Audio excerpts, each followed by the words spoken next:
কাজের আগে সাফল্য আসার একমাত্র স্থান কেবল অভিধানেই লেখা আছে, সন্তুষ্টি অর্জনের মধ্যে নয়, প্রয়াসে নিহিত। কোনো কাজে মাস্টার হওয়ার জন্য গভীর অনুশীলনের কোনো বিকল্প নেই। প্রতিভা যদি কঠোর পরিশ্রম না করে, তবে কঠোর পরিশ্রম প্রতিভাকে ছাপিয়ে যায়। পরিশ্রম করে যাওয়ার অভ্যাসই একজন মানুষকে শত ব্যর্থতার পরও সফলতা এনে দেয়। কঠোর পরিশ্রম শরীর ও মন উভয়কেই ভালো রাখে। আধুনিক জগতে যা কিছু আবিষ্কার হয়েছে তা সবই গুণীজনদের কঠোর পরিশ্রমের ফসল। সাফল্যের মাত্র 2 ভাগ হলো প্রতিভা, আর বাকি 98 ভাগই হলো কঠোর পরিশ্রম।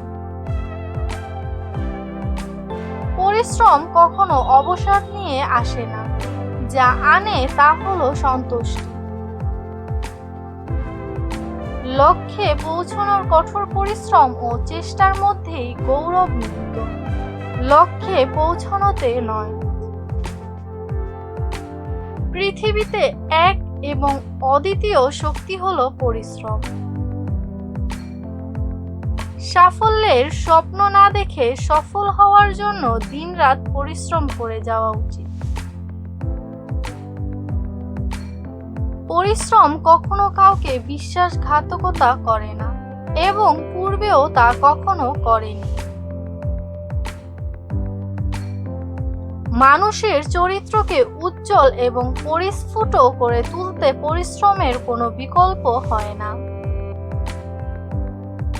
প্রত্যেকটি মানুষেরই কৌতূহল আছে, কিন্তু নিজের কৌতূহল মেটানোর জন্য প্রয়োজনীয় পরিশ্রমটি আমরা সবসময় করি না বা করতে চাই না। সবথেকে মিষ্টি স্বাদের ফলটি হলো নিজের পরিশ্রমের। সঠিক পরিকল্পনা এবং একাগ্রতা থাকলে মানুষের পরিশ্রম কখনো বিফলে যায় না। যিনি পরিশ্রম করে না, তার আহার গ্রহণ করবার অধিকার কি করে থাকবে? পরিশ্রম যেখানে নেই, সাফল্য সেখানে আসে না। সফল হওয়ার উপায়গুলো কি জানি না, কিন্তু ব্যর্থ হওয়ার মূল চাবিকাঠি হচ্ছে সবাইকে খুশি করার চেষ্টা করা। আমাদের জীবন আমাদের ইচ্ছার উপর নয়, আমাদের কর্মের উপর দণ্ডায়মান। এই বিশ্বে স্থায়ী কিছুই না, এমনকি আমাদের সমস্যাগুলোও না। যা তুমি নিজে করো না বা করতে পারো না, তা অন্যকে উপদেশ দিও না।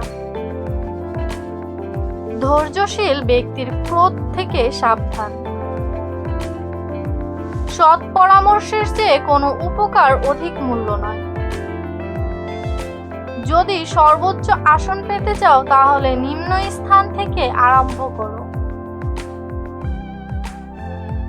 যদি তুমি কোনো লোককে জানতে চাও, তাহলে তাকে প্রথমে ভালোবাসতে শেখো।